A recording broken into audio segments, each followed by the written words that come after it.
আজ আমরা একটি জটিল প্রশ্ন নিয়ে কথা বলবো। যুক্তরাষ্ট্র ইরান সংঘাতের জন্য দায়ী কে?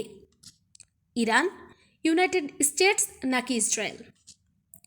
নাকি দায়ী কোনো একক পক্ষের নয়, বরং ইতিহাস, রাষ্ট্রকাঠামো, মতাদর্শ এবং ভূরাজনীতির সম্মিলিত ফল?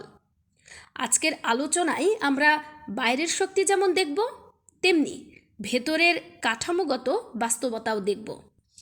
ইরানের আধুনিক সংকটের শুরু 1979 নয়, মোহাম্মদ রেজা পাহলভি এর শাসনামলে দ্রুত আধুনিকায়ন হয়েছিল, কিন্তু রাজনৈতিক অংশগ্রহণ সীমিত ছিল।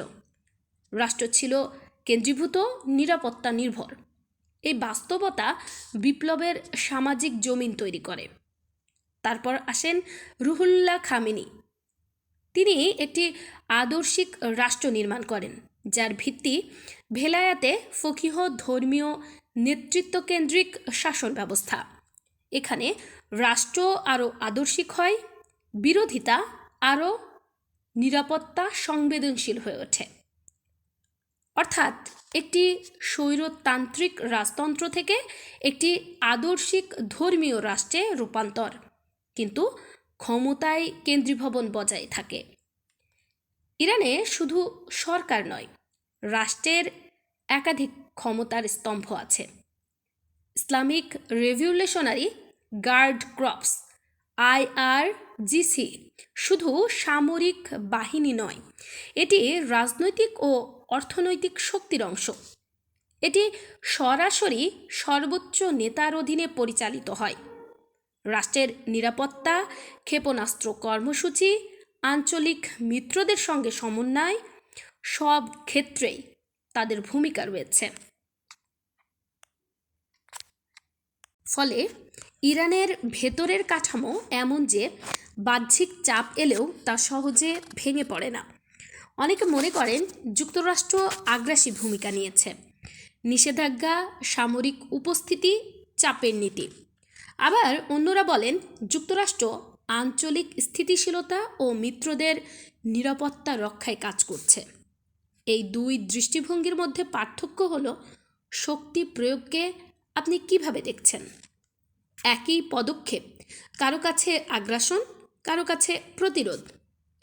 ইসরায়েল ইরানের পারমাণবিক ও সামরিক সক্ষমতাকে অস্তিত্বগত হুমকি হিসেবে দেখে।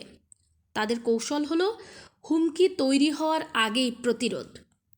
এখানেও প্রশ্ন এটি, কি আগাম আত্মরক্ষা নাকি উত্তেজনা বৃদ্ধি? যখন কোনো রাষ্ট্র দীর্ঘদিন নিষেধাজ্ঞা, চাপ ও হুমকির মুখে থাকে, তখন অভ্যন্তরীণ জাতীয়তাবাদ শক্তিশালী হয়। একইভাবে যখন কোনো রাষ্ট্র নিজেকে আঞ্চলিক হুমকির মুখে দেখে, তখন প্রতিরোধমূলক অবস্থান নেয়। এই মনস্তত্ত্ব তিন পক্ষেই কাজ করে। এখন যদি আমরা সম্ভাব্য দায়ী সূচকগুলো তালিকাভুক্ত করি, তাহলে দেখা যায় পাহলভি আমলের রাজনৈতিক কেন্দ্রীকরণ, বিপ্লব পরবর্তী আদর্শিক রাষ্ট্রকাঠামো, আঞ্চলিক প্রক্সি রাজনীতি, পারমাণবিক কর্মসূচি ঘিরে অবিশ্বাস, যুক্তরাষ্ট্রের নিষেধাজ্ঞা নীতি, ইসরায়েলের আগাম প্রতিরোধ কৌশল, পারস্পরিক অবিশ্বাসের ঐতিহাসিক স্মৃতি, এই সবগুলোই একটি চক্র তৈরি করছে। এই সংঘাতকে ভালো বনাম খারাপ হিসেবে দেখলে বিশ্লেষণ অসম্পূর্ণ হয়।